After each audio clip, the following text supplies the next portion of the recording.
Bab 389, Belenggu yang Sudah Lama.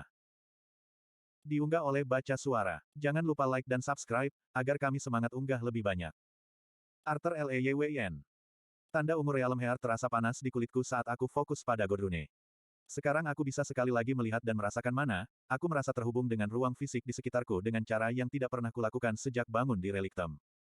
Bau keringat dan ozon, pemandangan partikel mana yang berguling dan berjatuhan dari inti Mika, suara napas berat Byron, dan bahkan beban tubuhku sendiri yang menekan tanah di bawahku semuanya terjalin menjadi satu permadani sensasi yang terjalin. Aku fokus pada mana di sepanjang lengan Mika saat itu mengalir ke palu besar yang dia ayunkan dengan kedua tangan. Palu itu menebal dan mengeras, membengkak menjadi lebih besar secara tidak wajar.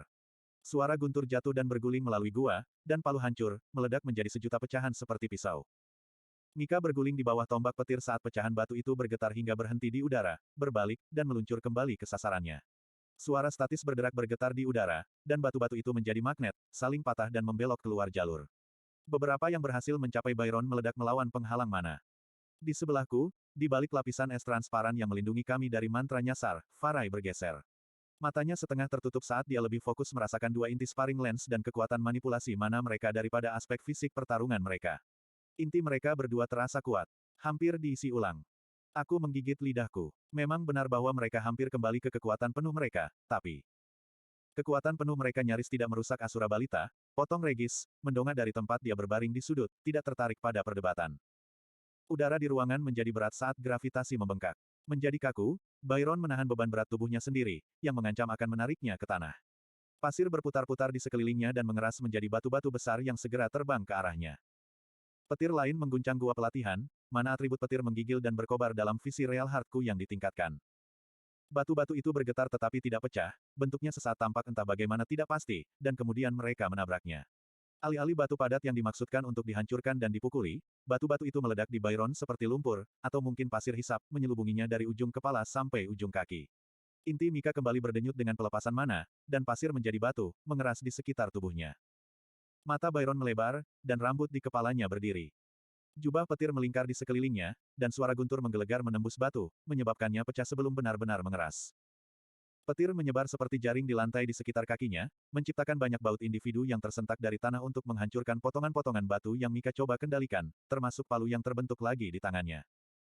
Arus listrik, terlihat sebagai aliran mana berwarna kuning cerah, mengalir ke lengan Mika, menyebabkan tinjunya kejang dan mengencang di sekitar palu. Matanya melebar saat otot-ototnya dengan cepat lumpuh oleh kelebihan energi listrik. Tetapi bahkan ketika dia tiba-tiba membalikkan gravitasi dan mengirim Byron jatuh ke langit-langit, itu tidak cukup untuk mematahkan mantranya. Dengan Thundercelap Impulse aktif, Byron mampu bereaksi dengan presisi hampir instan. Dia berputar di udara, menstabilkan dirinya sehingga dia melayang terbalik, dan mengaktifkan jaring petir yang menyala di lantai. Setiap individu sulur energi listrik membentuk baut kecil dan menyerang ke arah yang tampaknya acak, memantul dari dinding dan langit-langit untuk menciptakan pusaran petir kacau memenuhi gua. Mana terasa sangat dekat, seperti aku hampir bisa menyentuhnya. Memori otot itu masih ada, dan berkedut saat aku menyaksikan pertarungan itu, seperti seorang prajurit bertangan satu yang mencoba mengangkat lengannya yang hilang untuk menangkis serangan. Sambil menghela nafas, aku melirik lengan es Farai yang disulap. Aliran tipis tapi konstan dari mana atribut es menyimpang mengalir dari intinya ke lengan, menahan bentuknya. Jika dia bisa menggunakan mana untuk menduplikasi efek memiliki lengan fisik, apakah ada cara agar aku juga bisa meniru apa yang hilang dariku? Kabut pasir halus telah naik untuk memenuhi gua, menyerap listrik dan meniadakan mantra Byron. Palu baru tumbuh di tangan kedua Mika, yang ini terbuat dari besi tumpul. Mana petir yang melumpuhkan otot-ototnya ditarik keluar darinya dan masuk ke palu logam. Rambut Byron jatuh rata, menandakan akhir dari mantra Thundercelap Impulse, tepat saat Mika melemparkan bongkahan besi yang diresapi petir ke Byron. Pada saat yang sama, gravitasi berbalik lagi, dan kali ini dia terbanting ke belakang ke dinding terdekat. Aku fokus pada bagaimana atmosfer aether bereaksi, atau tidak bereaksi, terhadap mana. Tampaknya mengabaikan mana sepenuhnya, sementara pada saat yang sama selalu menyesuaikan dengan ruang yang tidak ditempati oleh mana. Itu tidak menghindari atau membentuk mana, tidak juga. Lebih akurat untuk menganggap kedua kekuatan itu saling membentuk, seperti aliran gunung yang mengikuti tepiannya setelah membentuk tepiannya melalui erosi. Namun, seperti metafora air dan cangkir, ide ini gagal menjelaskan hubungan antara dua kekuatan dengan tepat. Terjepit di dinding, Byron tidak bisa bereaksi tepat waktu untuk menghindari palu logam beraliran listrik milik Mika. Itu menabraknya, dan dia tersesat dalam awan debu dan puing-puing. Partikel mana yang terlihat memudar saat konsentrasiku pada Realm Heart hilang. Byron, Farai berkata, melangkah keluar dari balik lapisan pelindung es transparan. Batuk kering datang dari debu, lalu siluet Byron muncul, sedikit membungkuk. Dia menegakkan dan mematahkan lehernya saat dia melangkah kembali ke tempat terbuka. Di belakangnya, debu memudar, memperlihatkan lubang di dinding gua sedalam beberapa kaki. Perjuangan yang bagus, Lance Mika. Aku merasa hampir pulih. Sepertinya kamu juga begitu. Mika melenturkan lengannya yang masih memegang palu besar miliknya. Mika memang terasa jauh lebih baik, ya. The Lance telah tegang ke titik serangan balik selama pertarungan mereka dengan Tachi, dengan luka yang akan meninggalkan bekas selama sisa hidup mereka. Meskipun koreng di sekitar mata Mika sudah hilang untuk mengungkapkan bekas luka yang bersinar di bawahnya, mata itu sendiri tidak akan pernah sembuh. Lengan es ajaib Farai dan batu oniks yang bertumpu berat di rongga mata Mika akan tetap bersama mereka sebagai pengingat yang jelas tentang kematian mereka yang hampir mati, tetapi bagi aku, itu adalah sesuatu yang sama sekali berbeda. 4 Lance lainnya bersama-sama tidak mampu mengalahkan Tachi. Ayah telah mengorbankan hidupnya hanya untuk memperlambatnya. Dan Tachi hanyalah seorang anak laki-laki menurut standar asuran. Bagaimana aku bisa mengharapkan mereka untuk melawan orang-orang seperti Aldir atau Kordri, apalagi Keses dan Agrona? Yang benar adalah bahwa kami sedang mempersiapkan perang melawan dewa, tetapi kami telah kalah perang melawan manusia, dan penyihir kami yang paling kuat tidak hanya tidak tumbuh dalam kekuatan, tetapi juga tidak bisa. Masih ada takdir, Regis mengingatkanku. Mungkin mereka tidak perlu bertarung jika kita kembali ke Reliktem. Atau, pada saat kami kembali, mungkin tidak ada dunia yang tersisa untuk diselamatkan, pikirku, merasakan melankolis gelap merayapi mengambil alih suasana hatiku. Sebagai gantinya, aku berbalik ke arah Lance dan memaksakan senyum di wajahku. Jadi Byron, bagaimana Mika bisa menang hanya dengan satu mata? Sebuah cemberut melintas di wajah Byron, tapi dengan cepat berubah menjadi seringai masam saat dia melihat ekspresiku. Yah, kamu tahu betapa marahnya dia ketika kamu tidak membiarkannya menang. Mika menghentakkan kakinya dan menyilangkan tangannya, membuatnya terlihat lebih kekanak-kanakan dari sebelumnya. Kau membiarkanku menang, kan? Mungkin jika kamu lebih fleksibel, kamu tidak akan terkubur 10 kaki ke dinding. Petik 2. Aku terkekeh dan merasakan rasa asam meninggalkanku. Bahkan satu sisi bibir Farai terangkat menjadi sesuatu yang hampir terlihat seperti senyuman. Tapi aku penasaran, apa yang kamu lakukan dengan sulur petir saat kamu berada di bawah pengaruh Thundercelap Impulse? Aku bertanya. Aku tidak bisa mengikuti gerakan mikro sementara reaksimu begitu cepat. Kepala Byron sedikit menoleh ke samping saat dia menatapku dengan heran. Kau memperhatikan. Tapi bagaimana caranya? Dia memotong ucapannya dengan tawa tidak percaya. Sudahlah, tidak ada yang kamu lakukan yang mengejutkanku lagi. Adapun pertanyaan kamu, aku dapat memperluas indera aku melalui mana atribut petir saat menggunakan Thundercelap Impulse. Jadi kamu bahkan meningkatkan mantraku. Menakjubkan. Mika mendengus. Jika kamu ingin menjadi kuda poni satu trik, itu lebih baik menjadi trik yang bagus. Mungkin kepalamu terlalu besar untuk tubuh kecilmu, kata Byron, meregangkan tangannya dan membuat listrik melompat di antara jari-jarinya. Aku pikir pertandingan ulang diperlukan. Sebenarnya, Farai memotong, mengangkat alisnya ke arahku, aku berharap Arthur mungkin setuju untuk bertarung denganku. Sudah lama sekali kita tidak sparring. Aku tahu aku berbicara mewakili kami bertiga ketika aku mengatakan bahwa kami ingin melihat lebih dekat kemampuan kamu. Aku memikirkan hal ini, lalu menggelengkan kepala. Meskipun aku tahu aku perlu membantu Lance tumbuh lebih kuat, entah bagaimana, aku tidak berpikir bahwa sparring adalah caranya. Sebenarnya, aku baru saja akan meminta maaf. Aku telah menunggu sesuatu di Gideon, dan aku ingin memeriksa kemajuannya. Mengerti, jawabnya. Kurasa aku harus memeriksa dengan Lord Earthbone dan Silver Sale tentang perubahan pertahanan yang mereka buat di kota. Aku bisa merasakan keraguan yang sebagian besar tersembunyi dalam suara Farai. Saat aku memberinya senyum masam, dia menghela nafas. Pertengkaran mereka melelahkan. Sambil terkekeh, aku berkata, baiklah, semoga berhasil. Aku memberi 3 lens lambayan kecil sebagai perpisahan, lalu mulai menyusuri terowongan panjang kembali ke Fildorial, di mana aku mengelilingi kota untuk tiba di Earthbone Institute. Regis berjalan diam-diam di belakangku. Gerbang ke sekolah dijaga, tetapi para kurcaci di sana hanya mengawasi dengan waspada saat kami lewat. Aula batu berukir sekolah bersenandung dengan gemuruh mesin yang konstan, melipat dalam kebisingan yang mungkin dibuat oleh Lab Gideon, dan akhirnya, aku harus meminta petunjuk dari anggota fakultas yang lewat untuk melacaknya. Ini membawa aku jauh ke dalam perut sekolah di mana lorong-lorongnya polos dan tanpa hiasan, lebih terlihat seperti penjara daripada lembaga pendidikan. Pintu-pintu batu berat berjajar di kedua sisi aula secara berkala di sebelah kanan aku, sementara pintu-pintu di sebelah kiri jauh lebih terbentang. Aku menemukan apa yang aku cari di tengah lorong. Pintu itu ditopang sebagian terbuka, sebuah fakta yang mungkin ada hubungannya dengan panas kering dan bau busuk yang menyengat keluar ke aula, suara kasar Gideon menyertainya. Mari kita mulai dari awal. Emily, apakah kamu sudah menulis semua ini? Menulis apa, Profesor? Kami belum membahas sesuatu yang baru dalam beberapa jam, katanya, nadanya menggoda tidak patuh. Jangan panggil aku seperti itu, nak, dan tulis saja semua yang kukatakan. Iya, Sir, jawabnya, Gerakan matanya hampir terdengar dari lorong. Aku menyelinap melalui pintu dan bersandar pada kusen, tapi tidak mengumumkan kehadiranku. Regis menjulurkan kepalanya di sampingku. Baunya seperti keledai terbakar di sini. Gideon dan Emily sedang berdiri di samping meja logam yang terbungkus penutup kulit yang compang camping dan hangus. Beberapa artefak pencahayaan tergantung di atas meja, memancarkan cahaya terang ke beberapa artefak yang telah diletakkan dengan hati-hati di atasnya. Kita tahu. Pikirkan, sela Emily. Bahwa tongkat obsidian adalah perangkat utama yang digunakan dalam apa yang telah diberitahukan kepada kita adalah, upacara penganugerahan, sebuah ritual yang menggunakan artefak ini untuk memberikan, rune, kepada penyihir Alakrian. Bentuk mantra, kata Emily. Tapi hanya menyalurkan mana ke staf tidak menyebabkan reaksi langsung. Beristirahat memanjang di seberang meja adalah tongkat obsidian, seperti yang pernah kulihat digunakan di kota Maerin selama upacara pemberian mereka. Permata di kepalanya berkilauan hijau, kuning, merah, dan biru. Tidak terlihat dengan mata telanjang, tetapi jelas bagi aku, adalah konsentrasi partikel eterik yang terkandung di dalam kristal. Slot iklan. Kamu bisa pasang iklanmu di sini. Penasaran? Aku mengaktifkan Realm Heart. Kehangatan membanjiri punggungku, di sepanjang lenganku, dan di bawah mataku saat godrune itu menyala. Dunia di sekitarku bergeser saat mana menjadi terlihat. Mana bumi menempel pada dinding batu, lantai, dan langit-langit. Dari mana atribut angin terombang-ambing pada arus halus yang bergerak menjauh dari tempat mana api berkobar dalam beberapa tempat pembakaran rendah yang dibangun di satu dinding.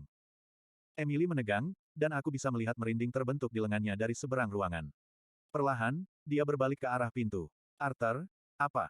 Gideon berbalik sedetik kemudian. Dia menatapku, kepalanya sedikit miring ke satu sisi. Kamu pergi ke pesta, nak.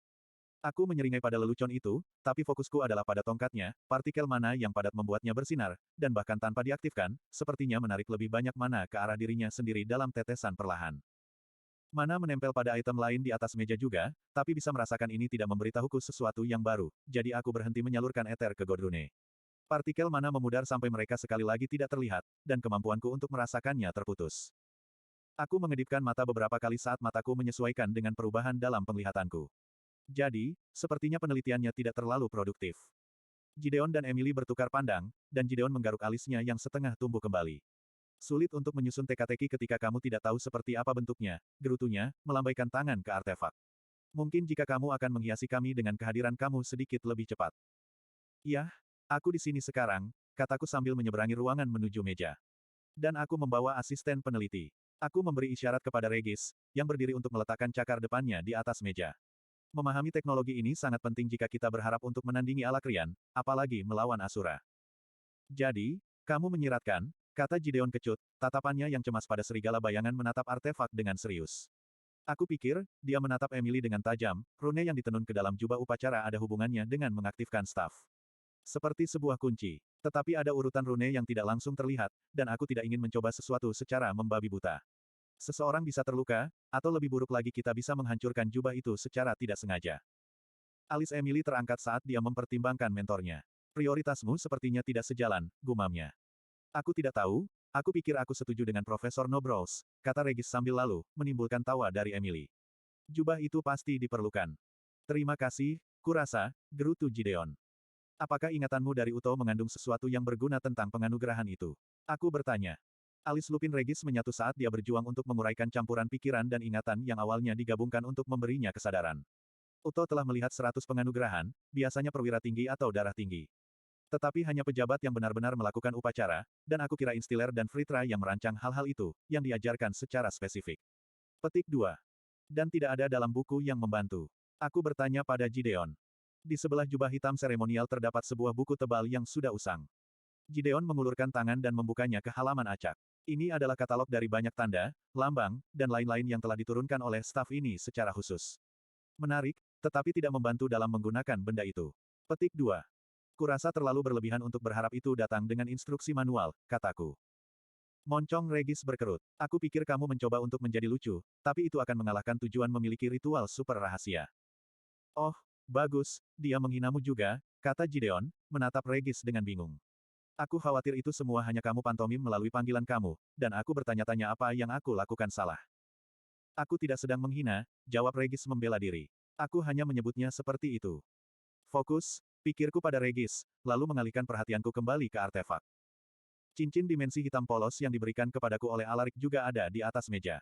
Di sampingnya, kalung manik-manik kecil telah diatur dalam tumpukan melingkar antara cincin dan buku. Manik-maniknya berwarna kuning putih kusam, dan aku langsung mengira mereka tampak seperti tulang. Mereka, kata Regis serius, nyala api surainya menggeliat gelisah. Tulang-tulang jin yang dipahat yang jasadnya dicuri dari reliktem. Aku dengan hati-hati mengambil artefak dan membiarkan manik-manik jatuh melalui jari-jari aku. Alur samar pun nyaris tak terlihat mendistorsi permukaan tulang halus itu. Aku menyipitkan mata dan mendorong eter ke mataku. Meskipun sebagian besar mengalir ke arah yang aku tunjukkan, beberapa eter terlepas, ditarik ke arah kalung itu. Aku pikir aku mengerti. Teknologi ini pasti telah dikooptasi dari jin, penyihir kuno, dan membutuhkan beberapa kemampuan kecil untuk menyalurkan eter, kataku, menggulung manik-manik di antara jari-jariku. Aku tidak mengikuti, kata Emily, melihat dariku ke Gideon. Aku meletakkan kalung itu kembali dengan hati-hati di atas meja. Regis membungkuk dan mengendus tulang tua itu. Sebagian besar kemajuan teknologi Alakria berasal dari penelitian Fritra ke dalam penjara bawah tanah tak berujung yang dipenuhi monster yang disebut relictums. Setengah makam, setengah karnaval menyeramkan, tetapi gudang penuh pengetahuan kuno, kamu tahu. Tapi kebanyakan jin menggunakan sihir mereka dengan eter, yang tidak bisa digunakan oleh Alakrians. Manik-manik jin mati ini menarik eter. Yang harus mensimulasikan kapasitas untuk manipulasi langsung, saran Gideon. Dia meraih jubah dan mengguncangnya, lalu mulai menelusuri rune yang disulam ke lapisan interior dengan ujung jarinya.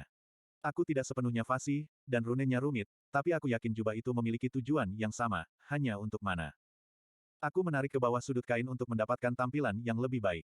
Kamu benar. Aku yakin jubah ini memungkinkan untuk menyalurkan keempat jenis mana elemen. Bukan dengan cara perapal mantra berelemen kuadrat, tapi cukup, dalam hubungannya dengan kalung itu, untuk mengaktifkan perangkat yang membutuhkan tanah, udara, api, air, dan ether untuk digunakan dengan benar. Gideon mengetupkan jarinya di atas meja. Sepertinya tidak perlu berbelit-belit. Tapi mungkin itu ada gunanya, usul Emily, wajahnya berseri-seri.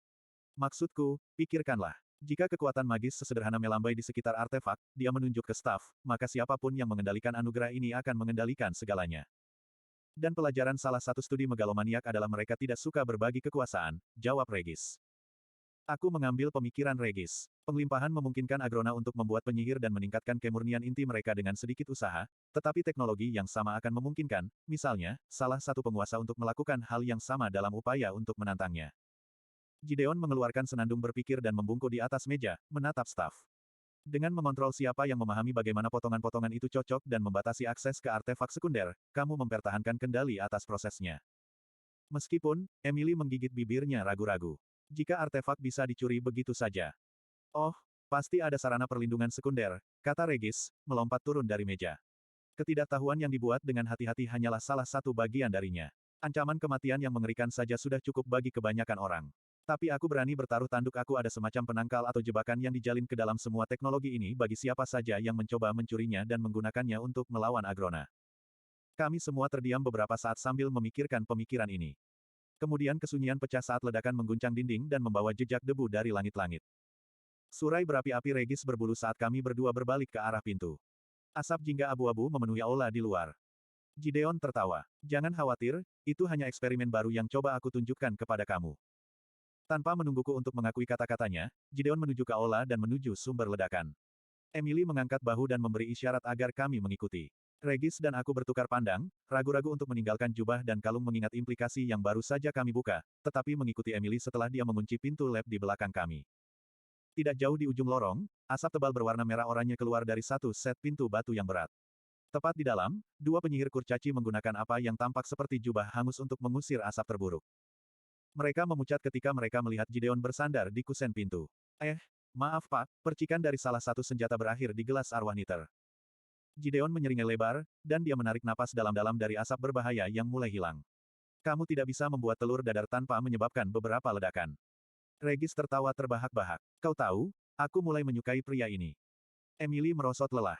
Besar. Sepertinya ada dua dari mereka. Petik 2. Penemu tua itu melambaikan tangan kepada kami ke dalam ruangan, lalu secara praktis berlari melewati lab ke set kedua pintu besar. Prototipenya tidak sepenuhnya stabil, seperti yang pasti kamu lihat, tetapi aku benar-benar berpikir kamu akan menyukai apa yang telah kami lakukan. Dia menarik pintu terbuka, mengungkapkan ruang yang jauh lebih besar. Itu tampak seperti zona perang. Dinding batu telanjang hangus hitam di 100 tempat.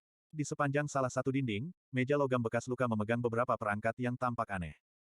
Tada! Gideon mengulurkan tangannya, berseri-seri di gudang senjata. Aku melangkah ke meja dan melihat ke bawah pada serangkaian perangkat tabung panjang yang tampak samar-samar seperti persilangan antara senapan kuno dan peluncur roket modern dari dunia lamaku. Hanya ini yang juga tertulis dengan serangkaian rune penyaluran mana. Apakah ini yang kupikirkan?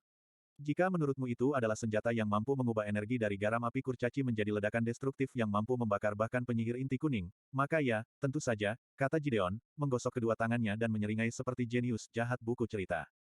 Secara teoritis, gumam Emily, menatap senjata itu dengan rasa tidak suka. Aku menyebutnya meriam rune, tambah Gideon, tidak menyadari permusuhan Emily. Aku ingin satu, kata Regis segera, lidahnya terjulur dari mulutnya. Tidak, buat dua itu. Cepat, Arthur, ikat ke punggungku.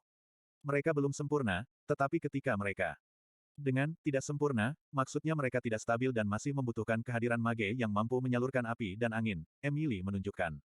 Mereka sulit digunakan, dan sangat berbahaya. Yah, itu intinya, bukan?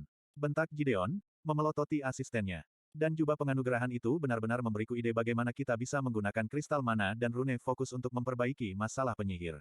Idenya adalah, dengan pelatihan yang tepat, siapapun dapat menggunakannya. Meskipun aku ingin, merencanakan, memenangkan perang ini, aku memahami jauh lebih baik daripada Gideon efek luas dari penemuannya, serta hambatan penggunaannya. Keraguanku pasti terlihat di wajahku, karena kegembiraan Gideon memudar. Apa itu? Aku sudah lama memutuskan untuk tidak menjadi filter yang digunakan untuk menahan atau meningkatkan teknologi di Catian, tapi aku tidak bisa menahan lidahku. Aku baru saja memikirkan di Cates. Emily menyilangkan tangannya dan menatap Gideon dengan pandangan benar. Melihat. Dia cemberut dan menendang lantai dengan jari kakinya. Sepertinya aku tidak menganggapnya sendiri. Dengan perlindungan yang tepat. Bagaimana dengan pelatihan? Tanyaku, memotongnya. Manufaktur. Distribusi. Kamu berbicara tentang sepenuhnya mengubah cara di Caten mendekati peperangan. Petik 2. Gideon bersandar di meja dan mulai mengetuk-ngetukkan jarinya di permukaan meja. Iya, ya, tetapi untuk menyeimbangkan dinamika kekuatan antara Dicaten dan Alakria, serta penyihir dan non-penyihir, perubahan skala besar diperlukan dan dijamin, bukan? Tampaknya sedikit munafik untuk khawatir menempatkan senjata ke tangan non-penyihir di dunia di mana makhluk lajang mampu memusnahkan seluruh negara, tambah Regis. Tepat, kata Gideon, mengetuk keras di atas meja. Aku memperhatikan meriam rune, mengingat kata-kata Regis dan Gideon. Mungkin ada cara untuk memanfaatkan penemuan Gideon tanpa menyerahkan senjata kepada tentara yang tidak terlatih yang mungkin benar-benar meledak di, dan kita, wajah mereka. Ceritakan lebih banyak, kataku. Terutama tentang garam api. Penemu eksentrik meluncurkan penjelasan cepat tentang banyak penemuannya dan banyak eksperimen yang membawanya ke penemuan ini, dan saat dia berbicara, sebuah ide tumbuh di benak aku. Namun, Gideon benar. Kami memang membutuhkan cara untuk membuat prajurit non-penyihir kami lebih efektif. Saat aku membuka mulut untuk menjelaskan gagasan itu, ledakan lain mengguncang terowongan bawah tanah, yang ini lebih besar dan lebih jauh. Aku menatap Gideon dengan tatapan bertanya. Dia berbalik dari aku ke Emily dan kemudian kembali. Wajahnya sudah pucat. Itu bukan aku.